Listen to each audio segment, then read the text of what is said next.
यूरोपीय संघ के हम उदय की बात करें। अभी तक हमने यूरोपीय संघ के इतिहास के बारे में बात करी, पृष्ठभूमि के बारे में बात करी और वो कौन से कारक थे जिससे यूरोपीय संघ का उदय होना अवश्यामी हो गया, मतलब जरूरी हो गया, ये हमने जाना।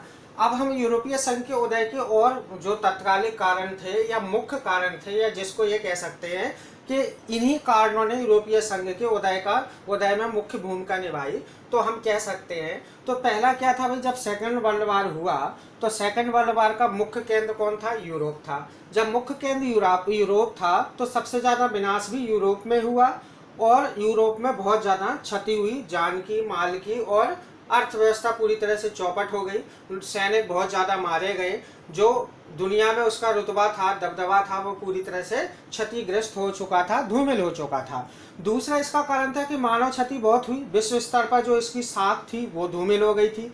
तीसरा, अब मेन कारण जो हुआ, यहाँ से यूरोपीय संघ का उदय हुआ कि यूरोप के जो बुद्धिजीवी थे या जो यूरोपीय नेता थे, क्योंकि पुनर्जागरण काल जो है वो यूरोप में ही हुआ, तो इसलिए ज्यादातर बुद्धिजीवी यूरोप में ही पाए गए।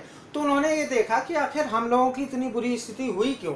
हमारा जो अभी दबदबा चल रहा था, हमारा धार्मिक रूप से दबदबा चल रहा था, सांस्कृतिक रूप से भी दबदबा चल रहा था, राजनीतिक रूप से भी दबदबा चल रहा था, आर्थिक रूप से भी दबदबा चल रहा था। कहने का मतलब यूरोप ने पूरी दुनिया में इतना राज किया, इतने सारे उपनिवेश बनाए, और अचानक से उनकी स्थिति इतनी खराब कैसे हो गई।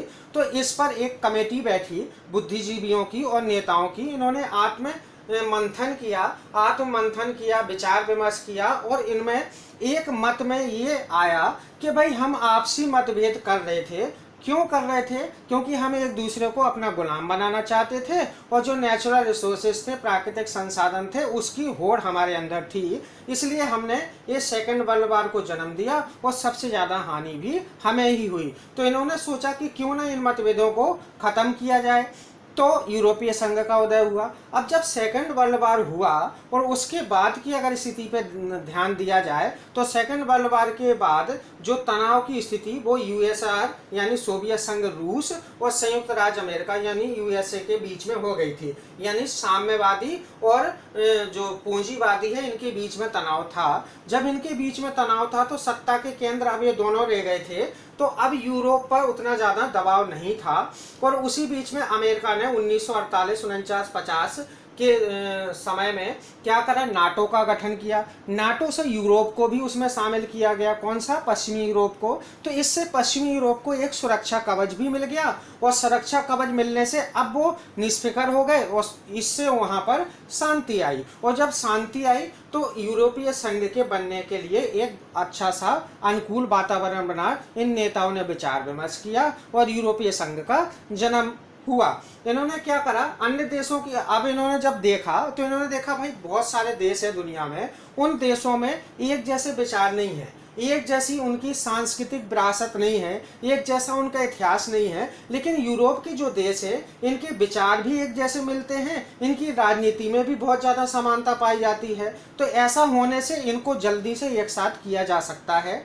तो इन्होंने यूरोपीय संघ का उदय किया। और सबसे इम्पोर्टेंट कारण ये था कि अगर यूएसएसआर और यूएसए के प्रभाव से बचना है, यानी वर्चस्व से बचना है, और अगर इन दोनों के वर्चस्व से बचना है, तो सबसे अच्छा कारण ये था कि भाई आप क्या करो, एक संस्था बना लो और उस संस्था में आप लोग इकट्ठे हो जाओ और किसी भी वर्चस्व में नहीं आओगे। तो ये वर्चस्व से बचने का भी एक यही रास्ता था। इन्हीं कारणों ने यूरोपीय संघ को जन्म दिया। अब जब यूरोपीय संघ बन गया और आखिरी में जब इसका आधिकारिक रूप से घोषणा हुई, मोस्ट्रियल संधि के बाद यूरोपीय संघ बना, तो यूरोपीय संघ के उद्देश्य पर अगर हम ध्यान दें तो यूरोपीय संघ के जो उद्देश्य हैं वो आप देख रहे होंगे, आपके स्क्रीन पर दिख रहा होगा। तो इसके मुख्य उद्देश्य जो है, सबसे पहले क्या था, क्यों बनाया गया भाई यूरोपीय संघ? तो पहला तो ये था कि भाई यूरोपीय संघ जब बन गया तो हमारा क्या मेन उद्देश्य रहेगा, हम लोग क्या करने वाले हैं इन देशों के इकट्ठा करके, तो उसी को उद्देश्य बोलते हैं। तो सबसे पहला था कि भाई जो यूरोप के जो सदस्य देश हैं उनके बीच में हम शांति रखेंगे, और जो इन सदस्य देशों की जनता है उनका हम कल्याण करेंगे। कल्याण करने का मतलब है उनको जो क्षति हुई है, अगर वो बेरोजगार हुए हैं, अगर उनको आर्थिक रूप से और कोई मदद चाहिए, तो हम सब मिलकर के उनकी मदद करेंगे। अगला संघ, संघ मतलब यूरोपीय संघ के जो नागरिक हैं उनको हम 3 भाव ज्यादातर देंगे। इससे क्या होगा, नागरिक अपना विकास करेगा। क्या 3 भाव? उन्हें स्वतंत्रता देंगे, उन्हें सुरक्षा का भाव देंगे और उन्हें न्याय प्रदान करवाएंगे। तो इससे क्या होगा, वो अपना विकास कर सकेंगे, आर्थिक विकास भी होगा और मानसिक विकास भी होगा और वो समृद्ध भी बनेंगे। तो ये 3 मुख्य कारण होते हैं समृद्धि के, तो ये भी उन्होंने देने की कोशिश करी। अगला क्या है, जो भाई सदस्य देश हैं उनके बीच में हम आर्थिक, सामाजिक और क्षेत्रीय एकीकरण को प्रोत्साहित करेंगे। आर्थिक में अगर भाई किसी को जरूरत है कोई नेचुरल रिसोर्सेज की, तो जिसके पास वो नेचुरल रिसोर्सेज ज़्यादा हैं वो जिसके पास नहीं है उसको देगा। सामाजिक रूप से अगर कुछ ज़रूरत है तो सारे मिलकर के उसकी सामाजिक स्थिति को भी ठीक करेंगे। और क्षेत्र में जो तनाव है, आपसी मतभेद है, बॉर्डर में तनाव है या बॉर्डर को लेकर के कोई विवाद है या किसी टापू को लेकर के विवाद है या किसी और भौगोलिक स्थिति को लेकर के विवाद है, तो ये भी हम मिल बैठ करके सुलझाएंगे। अगला, जनता जो है, यूरोप की जो जनता है, सदस्य देशों की जनता है, उनमें हम एकता की भावना भरेंगे। जो उनमें कटुता आ गई है, जो वो एक दूसरे को अलग अलग समझ रहे हैं, जो वो लड़ने को तैयार हैं, उनमें हम एकता भरेंगे। और उनकी जो ऐतिहासिक मूल है, ऐतिहासिक मूल में जो उनकी संस्कृति है, जो उनका इतिहास है, जो उनका पहनावा है, रहन सहन है, उसको भी हम क्या करेंगे, संरक्षण प्रदान करेंगे, यानी उस पर भी हम रोक टोक नहीं करेंगे। अब हम आपसी जो हम 12 देश हैं इनमें हम अपनी अर्थव्यवस्था को भी मजबूत करेंगे। और अगला, हमारे बीच में जो अगर किसी तरह के मतभेद पैदा भी होते हैं तो हम उस मतभेदों को बैठ करके क्या कर लेंगे, सुलझा लेंगे। अगला 7वां क्या था, यूरोप में सामान्य सुरक्षा और विदेश नीति लागू करेंगे। यानी जो यूरोपीय संघ के देश होंगे उन संघों की जो सुरक्षा है या जो विदेश नीति है वो अलग अलग नहीं होगी, हम सब मिल करके एक विदेश नीति बनाएंगे और उसी विदेश नीति का सारे सदस्य क्या करेंगे, पालन करेंगे। और लास्ट वाला जो इम्पोर्टेंट है, वीजा मुक्त आवागमन। वीजा मुक्त आवागमन का मतलब है कि भाई इन 12 देशों के जो नागरिक हैं वो एक देश से इन 12 देश के किसी भी देश में आसानी से जा सकते हैं, उनको किसी भी रोक टोक के कहीं भी बस सकते हैं, कहीं भी रह सकते हैं, कहीं भी अपना बिजनेस कर सकते हैं और कहीं भी रोजगार पा सकते हैं। तो इससे क्या होगा, उनमें एकता के भाव उत्पन्न होंगे और एक ऐसी मुद्रा जनरेट करेंगे, यानी एक ऐसी मुद्रा मानेंगे जो सभी देश मानेंगे और उस मुद्रा का नाम था यूरो। तो यूरो को हम चलन में लाएंगे। तो इस प्रकार ये यूरोपीय संघ के उद्देश्य थे। ये आपके 9 उद्देश्य हैं मुख्यतः। तो इस प्रकार यूरोपीय संघ आपका सामने प्रकट हुआ और इन उद्देश्यों की उसने पूर्ति करी। अब हम देखते हैं यूरोपीय संघ के कौन कौन से अंग हैं जिन्होंने इन उद्देश्यों की पूर्ति के लिए आगे कार्य किए।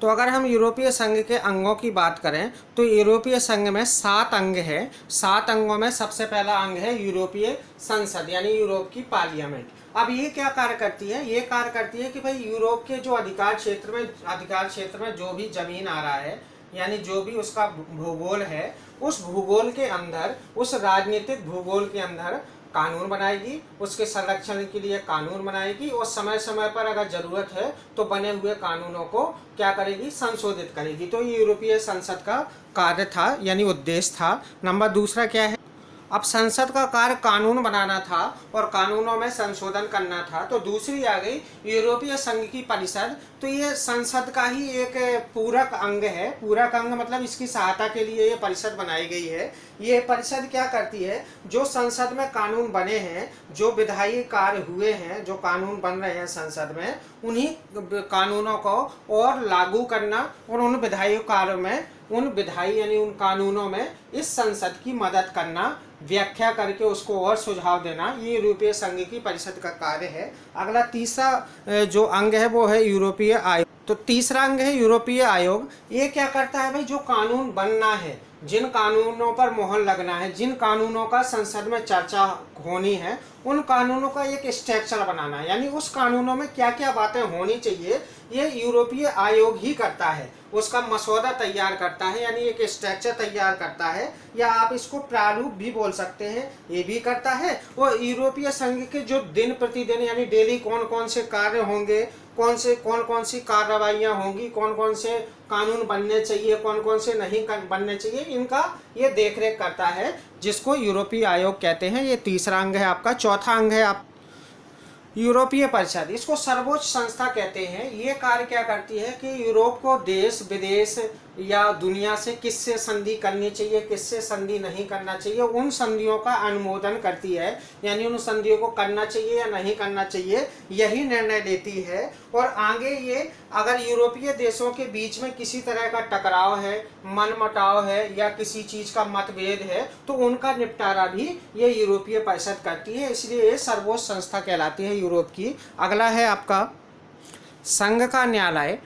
ये न्यायालय ये कार्य क्या करता है भाई, जो यूरोपीय कानून बन गए हैं, जो संसद में कानून बने हैं, उन कानूनों की व्याख्या करना होता है, तो उन कानूनों की व्याख्या करता है, यानी कौन से कानून सही है, कौन से कानून सही नहीं है, किन कानूनों को कब लागू होना चाहिए, यही करता है। और साथ में ये जो अंतर्राष्ट्रीय संधियां जो यूरोपीय संघ करता है, उन संधियों से कौन कौन से कानून प्रभावित हो सकते हैं या नहीं हो सकते हैं, उन कानूनों को भी यही यूरोपीय संघ की न्यायालय देखती है। अगला इसका अंग है यूरोपीय बैंक। ये छठा है आपका। बैंक आपको पता ही है, मुद्रा का लेन देन करेगा, मुद्रास्फीति को देखेगा, मुद्रा अपस्फीति को देखेगा, यानी यूरोपीय संघ की जो मौद्रिक नीति है वो ये यूरोपीय बैंक ही बनाता है, और यूरोप में मुद्राओं का भी चलन करवाता है और उनका प्रशासन करवाता है, तो ये यूरोपीय बैंक का कार्य है। अगला है यूरोपीय लेखा कोर्ट। ये सातवां है आपका आखिरी, यूरोपीय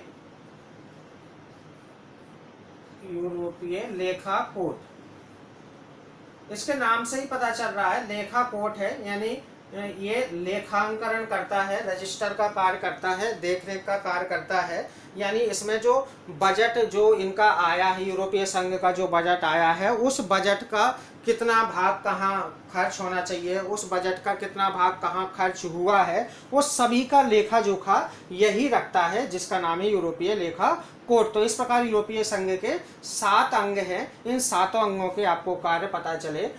थैंक यू। आगे बढ़ते हैं, आगे के वीडियो में हम देखते हैं कि यूरोपीय संघ के और जो उद्देश्य थे, उन उद्देश्यों में यूरोपीय संघ कहाँ कहाँ तक पहुँचा है और कहाँ कहाँ विफल हुआ है, ये भी हम समझेंगे। तो यूरोपीय संघ की उपलब्धियाँ भी जानेंगे और यूरोपीय संघ आखिर इतना ताकतवर कैसे हो गया, इसके बारे में भी हम आगे के वीडियो में समझते हैं।